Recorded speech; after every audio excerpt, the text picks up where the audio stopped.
If I had a penny for every time someone told me that they had multiple agreements with the same supplier at all different price points across business units, I'd be doing quite well in life. On today's episode, I'm joined by Lauren Watson, who's a member of the leadership team at Robin, and we're going to dive deep into the next generation of legal tech. Welcome to the podcast, Lauren. Nice to be here. Thanks for having me, Ryan. Well, let's start with the basics. Robin has introduced a new product category into the legal tech market. It's called Legal Intelligence. Can you tell us what that actually means? So for a lot of the last 10 years, big businesses have had to grapple with the fact that the technology that they have available is just not fit for purpose. So if you think about document management systems, CRMs, ERPs, contract lifecycle management systems, all of these tools are really designed to just store documents in quite a static way. And they don't really read and understand those documents, which makes it very difficult for in-house legal teams to actually be able to surface information, to answer questions quickly, to respond to regulatory changes, to improve their legal operations.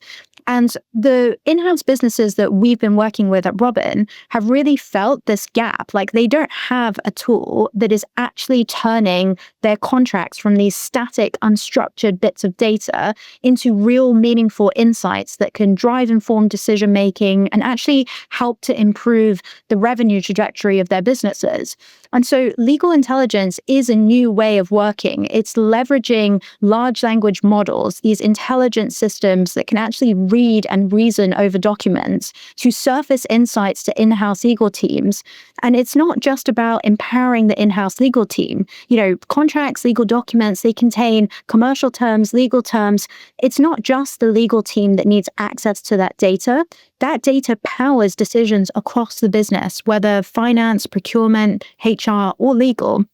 And so what we've seen at Robin is that there's a new appetite within these businesses to leverage tools like Robin's, which take these large language models, actually enable them to meet the requirements of in-house legal teams and do so in a really seamless, scalable way that avoids all of the kind of costly implementations and delays that a lot of the legacy tech has really suffered from.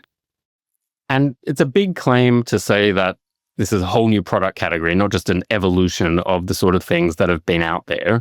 Is it sort of that dynamism point that makes it a whole new category where we're really moving into the innovation territory of AI rather than just it makes things a bit more efficient? Yeah, I would say so. And if you think about the kind of document management systems and CLMs, a lot of them are trying to get into the AI space now, but their approach has been to try and bolt on AI to their existing systems. And whilst that may be slightly effective if you want to generate a contract summary or something, it's not actually embedded into the process of really reading and understanding the documents. So a great example of this is when you think about uploading documents into systems, you need to have this intelligent layer which actually reads, understands, reasons over the document, extracts core metadata, actually OCRs the document. A lot of these systems don't even have basic OCR technology that turn these executed PDFs into actual readable content. And so this is a new shift. It's tools which really have large language models at the foundational layer of the platform, rather than as something which is like a bolt-on added as an afterthought, rather than something that's deeply embedded in the way that the product operates and functions. And if you think about legal teams, like a sales team is going to use Salesforce and HubSpot or one of the big CRM systems. A HR team might use a tool like HiBob, or, it's a database with information that's accessible and readable. Finance teams might use Xero. They might use other accounting software. And legal teams there isn't the equivalent. There isn't a tool where documents make sense for legal departments. And the reason that doesn't exist is because the existing technology doesn't actually reason over the documents. It doesn't understand what's in them. It's either a static document where the best you can do is filter by keywords, but even that is a stretch for a lot of the systems because they don't even read PDFs. one of the things that's really sort of stood out to me, I've heard you say before that most businesses still just literally don't understand what's in their agreements. Like, how did we get to this point in 2025 when so much other technology is so advanced? Like, honestly, a great question, because it's actually shocking when you talk to businesses like I do day in, day out, how little insight they have into what they've agreed in their documents. And there is somewhat of an attitude, I think, of, well, once the agreement's signed, who cares? Like, the difficult bit is actually getting the agreement signed. I would really challenge that. Like, yes, contract review and analysis and risk management is a difficult task, and Robin also tackles that in quite a unique way. But not having actual understanding over what's in the agreements has extreme complications for how businesses actually operate. So if you take an example like a legal team trying to accelerate contract review tasks, if they don't have access to any of the precedent, any of the best in class examples of how they negotiated a clause or how they structured an appendix, they're wasting so much time drafting things from scratch again, or rooting around document management systems trying to find the language that they used before. And if you think about, how contract variations work, it's very common in big businesses to have MSAs that are 10, 20-year-old MSAs that have 20 different variations to them. It's literally impossible for those teams to understand what the latest provisions are without actually clicking and opening every single amendment to that agreement, trying to piece together what the latest provisions are. And we're not even touching on situations where large-scale review is actually required. Those are basic examples. But we've seen situations where there's new EU regulation, and this was a big challenge when it came to something like DORA compliance, which was looking at operational resilience. Businesses were suddenly faced with the task of looking through hundreds of ICT supplier contracts to understand whether those contracts were compliant. And they just have no idea how to tackle that kind of challenge. And, this is a kind of unfortunate scenario, but one of Robin's customers was actually victim of a cyber attack. And they had 8,000 customer contracts where they had to understand in literally hours which of those contracts they had an obligation to notify a customer and what the steps around that notification process look like. So there's real world consequences to not having this insight and data and understanding. The ones I've talked about are very much around process optimization and risk mitigation. But one of the interesting things that legal teams never think about is how much revenue leakage is there in their contracts.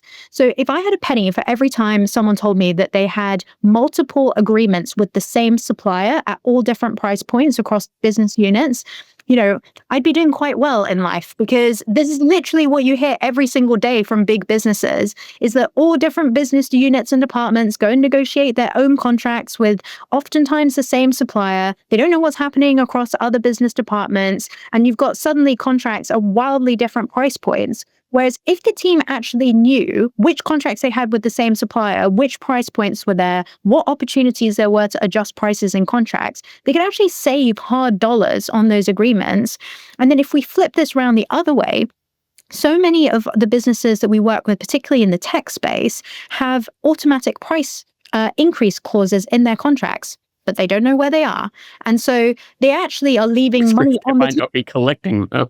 Yeah, well, exactly. Like they're not affecting those changes because they don't know which contracts those provisions exist in. So I think so much of the way of thinking around legal tech historically has been around risk mitigation. And in many ways, legal departments are the guardians of risk within businesses. And so it makes sense to have, your finger on the pulse with that stuff and get ahead of it. But there's also these huge other opportunities to accelerate legal operations, actually get deals done faster, enter new products and new markets faster. And then also these opportunities to play a real role in protecting the bottom line in the business and stopping this kind of revenue leakage that we're seeing across the board.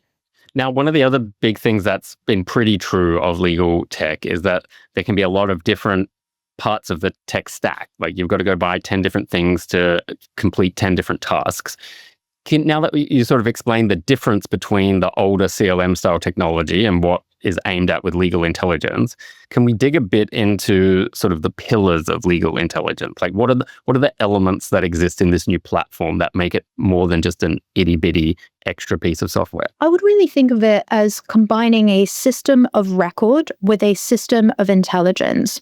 And a system of record is really the single source of truth for all of the data across the business. And we were talking about, CRM systems that sales team use, or, HR systems that people teams might use in businesses. Those are systems of record, right? That is the central place where that team has all of their information, all of their policies, all of their documents. But the advantage of combining the system of record with the system of intelligence, which uses these intelligent foundation models to actually read and reason over the documents, is that you kind of unlock unlimited capabilities combining those things together. And when I say unlimited capabilities here, I'm talking about the ability to read any type of contract and legal document, to be able to extract and synthesize any type of legal data point or any term or any provision within the agreement, and to actually go a step beyond just searching, to actually being able to answer, do analysis, do risk classification. And that's really where the power of large language models kind of converge with this system of record style approach, where you've got the foundation of all of your documents, and then you've got this layer of intelligence at the top, which then can funnel into different workflows, different processes, different day-to-day activities, which is where you're going to see these efficiency gains, where you're going to prevent this revenue leakage, and where you're going to start to see more informed decision makings happen across organizations. And now I'm presuming that this is a platform that also gets smarter over time. It remembers what exists across your documents and what you've asked of the documents in the past, so that it will be quicker in getting you what you need in the future if you're following any of the recognizable patterns and playbooks. Absolutely. So there's a huge advantage to businesses in storing and putting more of their contracts and policies and documents into Robin, because they're able to reference those documents in specific tasks and workflows that they're doing. So whether they're surfacing precedent, whether they're actually editing and reviewing contracts, whether they're looking across these kind of, risk management regulatory exercises, having that information in one place is really important to power all of those different workflows. And it's definitely something which we've seen in action, is this ability to reference and understand the trends of how you negotiate something. So quite a powerful thing for businesses to do is to do, for example, like a quarterly audit of all of the contracts that you negotiated, all of the vendor contracts that you negotiated, let's say. This is the type of exercise that does not happen in any business right now, because it would involve a couple of lawyers sitting in a dark room for several days on end, literally going through every single contract and picking out data. Like, they've got 1,000 new contracts piled up on the desk that need review in the space of time that they spend on that exercise. So no one actually does it.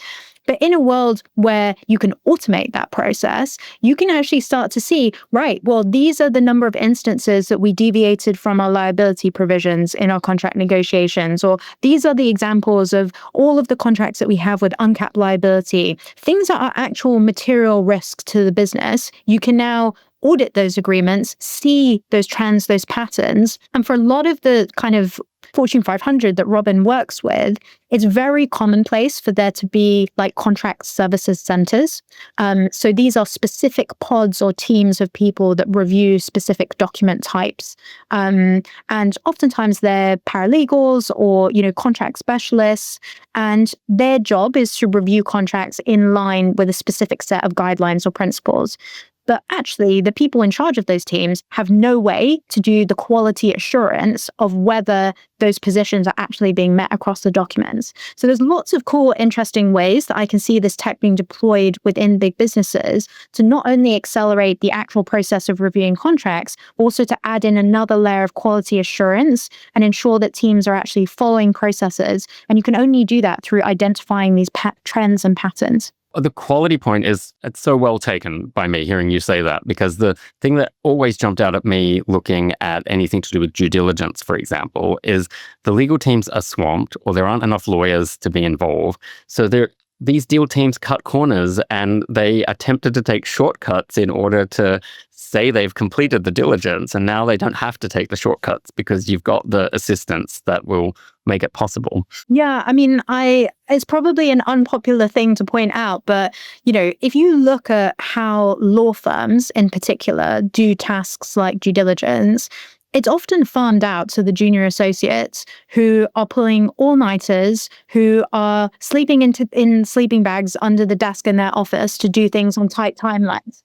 I know, but the thing that people seem to forget is that the quality of the work that is being done by those people is going to be poor because they are sleep deprived. They are doing things on tight timelines. They are manually populating things into spreadsheets. It's just a recipe for disaster or missing something when you're literally going through the exercise of manually pulling information into tables in a spreadsheet.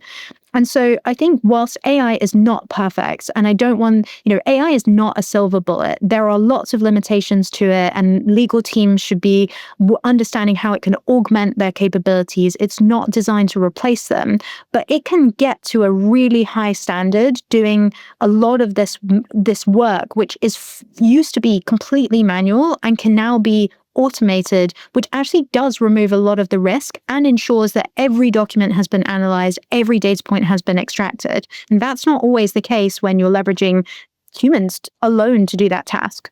And in addition to the automation aspect, one of the other really interesting points is the self-service ability, which can be a bit controversial for lawyers or legal professionals who, at one level can feel overwhelmed, but also don't want to sort of let everyone else do their job. But if you can sort of properly integrate a tool like a legal intelligence platform into your organization, the procurement team, the finance team, a lot of other teams can start doing sort of the basic legal questioning that they used to waste the legal team's time with.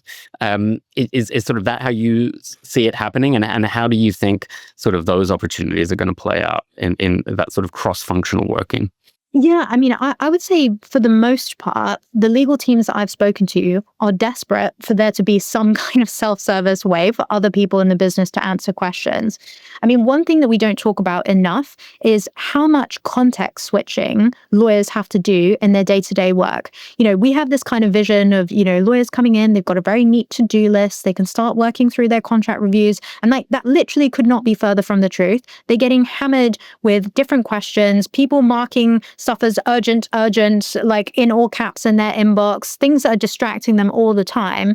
And actually, if there was a way for other teams to be able to have access to that contract data, they wouldn't need to be constantly going through the legal team as a channel. And that's one of the powerful things about legal intelligence is that actually the finance team need to be able to understand critical data that lives in documents. They need to see the payment terms. They need to see any price adjustment mechanisms. They need to see contract values. And they're not legal provisions. They're commercial provisions that exist in business agreements. And there's a way for finance teams to now be able to leverage that data themselves without needing to go to the legal team for support. And that data can be funneled into other systems that those teams might use in their day-to-day. So it's creating a much more seamless and scalable way for businesses to be able to access contract data. And I think of it very much in the context of how do you democratize the access to the data that's in the legal agreements in organizations? And don't get me wrong, there's not there's certain types of agreements, like employment contracts, you don't want people to have access to. And there's a way to wall those agreements off within Robin. There's very comprehensive, role-based permissions and controls for people. But for the most part, customer agreements, supplier agreements, these are things that lots of people need access to. And frankly, I think legal teams are excited about the opportunity to sort of empower the rest of the organization to answer their own questions for a change. And now I want to sort of ask you about, I guess, I don't know if it's a double-edged sword, but if you look at AI adoption, it's clearly spreading like wildfire, certainly faster than other technologies have within legal communities. And at another level, even when you get a massive jump, and now 44% of GCs say they're excited to be implementing AI tools, that still leaves 56% who are either not excited or who are not doing it. So what is the best pitch you can make to those people who, for whatever reason, are not actually testing and using these tools already? I think a lot of them probably will be in the process of trying to understand and validate what's on the market. I sympathize with GCs because there is a lot of noise in the market. It's quite difficult to be a buyer of AI if you're not yourself quite familiar with the market and the tools. And so I think there's honestly like a lot of work to do for companies like Robin. We should hold ourselves to a really high standard about how we're supporting buyers through this process, because it is difficult. And like, if you haven't bought this kind of technology before, and most people haven't, it's new, right? They do need a lot of support. So I would say there's probably a segment of that 56% that are actively looking at things. I do think there are a lot. There's another segment, though, that is in full bury your head in the sand territory. And I think that there's a real risk with that approach, because I think there's still people who are underestimating the capabilities of AI. And I think the challenge is that even in the 2 and a bit years I've worked at Robin, the improvements in the technology's performance are almost mind-boggling. And how fast it's evolving is mind-boggling. And when you think about how you manage your workforce, actually not giving them exposure to the technology is having like a sort of compounding negative effect the longer you leave it. Because I think there's a lot of indecision about like, well, it's quite hard to understand the market, and so we'll sort of bury our head in the sand and we'll come back to this once someone's really done something established. And it's like, actually, there's a huge opportunity cost to not having your team start to develop the skills and understanding of how to deploy AI in their day-to-day workflow. It's the agility point, where if you don't develop agility, you can't adapt to whatever the next crazy change is, because you're just flat-footed when that hits you.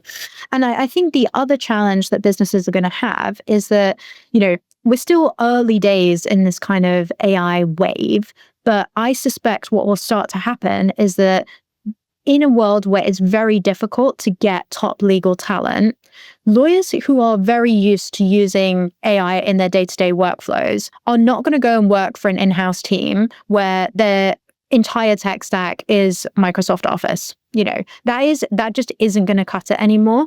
And so I think as these tools start to become more prevalent within in-house legal teams, one thing that GCs really need to be thinking about is, how are they going to both attract and retain the top talent? And I'm pretty confident that top talent who has experience using AI tools is going to be extremely hesitant to join an organization where they feel like they're taking a step back. If they've been using AI to create these diligence tables, or to, do risk analysis across contracts at scale, and they want to go back into an organization where they're saying, we don't do that. And actually you have to go back to, here's an Excel and you manually populate every single cell. They're just going to be like, well, no, I'm not doing high leverage work. Like, this isn't a strategic role.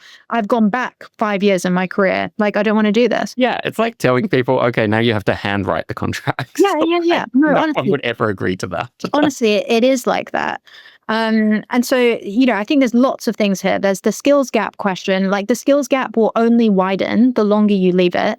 And, in every workforce, there's going to be differing skills, kind of aptitudes, and you've got to bring everyone on the journey. And the only way to bring everyone on the journey is to actually get started embedding that kind of agility that you're talking about. The second piece is this talent retention, talent attraction piece, because I think it is going to become more relevant and more important.